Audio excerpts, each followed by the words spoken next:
Cookie எல்லாரும் எப்படி இருக்கிறீங்க? 1 வீக்காக என்னால் வீடியோ போட முடியல. பர்சனலாக கொஞ்சம் வேலை அதிகமாக இருந்ததுனால என்னால் வீடியோ போட முடியலைங்க.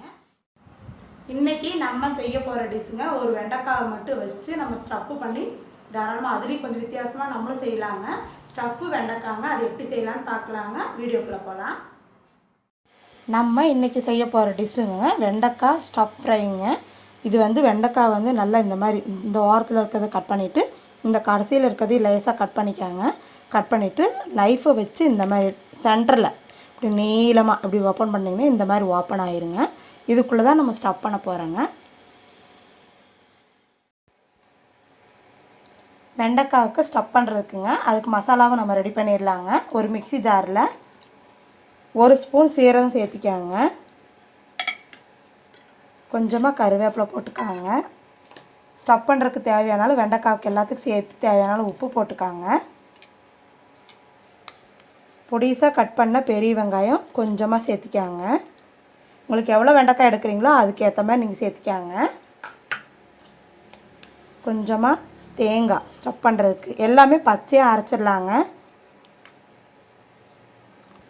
கொஞ்சம் கொஞ்சமாக போட்டுக்காங்க. கொஞ்சமாக மஞ்சத்தூள்,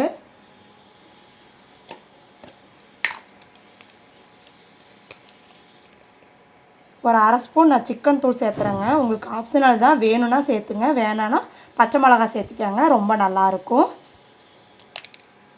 இப்போ இதை நம்ம அரைச்சிட்டு வந்துடலாங்க. நம்ம அரைக்கிறதுக்கு முன்னாடிங்க கொஞ்சம் கெட்டியாக இருக்க தயிர் கொஞ்சம் சேர்த்திக்காங்க. இதுக்கு நீங்கள் தண்ணி சேர்த்த வேண்டாங்க. நம்ம ஸ்டஃப் பண்ணுறோம், தண்ணியாக இருந்தால் ஸ்டஃப் பண்ண முடியாது. தயிர் சேர்த்துனீங்கன்னா கொஞ்சம் புளிப்பாக நல்லாயிருக்குங்க. இந்த மாதிரி நல்லா குறன்னு அரைச்சிக்காங்க. ரொம்ப நைஸாக அரைக்க வேண்டாம். இப்போ நம்ம வெண்டைக்காய்க்குள்ளே ஸ்டஃப் பண்ணிக்கலாங்க. வெண்டைக்காய் இந்த மாதிரி ஓப்பன் பண்ணிவிட்டு உள்ளே இருக்க விதையெல்லாம் எடுக்க வேண்டாங்க, அது ரொம்ப சத்து இருக்குது. நீங்கள் இதுக்குள்ளே இப்படி ஸ்டஃப் பண்ணிக்காங்க. ஃபுல்லாக இப்படி ஸ்டஃப் பண்ணிட்டீங்கன்னா ரொம்ப வைக்க வேண்டியதில்லை, அளவளவாக இப்படி வச்சு ஸ்டஃப் பண்ணிக்காங்க. இப்போ எல்லா வெண்டைக்காயிலையும் நம்ம இப்படி ஸ்டஃப் பண்ணிக்கலாங்க. இந்த மாதிரி செஞ்சு பாருங்கள், ரொம்ப டிஃப்ரெண்ட்டாக இருக்கும். பிரியாணிக்கு ரசம் சாதத்துக்கெல்லாம் ரொம்ப நல்லா இருக்குங்க.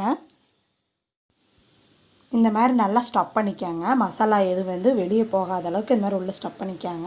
ரொம்ப ஓப்பன் பண்ண வேண்டாம், வெண்டைக்காய் உடஞ்சிரும். இந்த மாதிரி ஸ்டஃப் பண்ணிவிட்டு மேலே லேசாக இந்த மசாலா மட்டும் தடவிடுங்க. இப்போ நம்ம பொரிச்சு எடுத்துடலாங்க.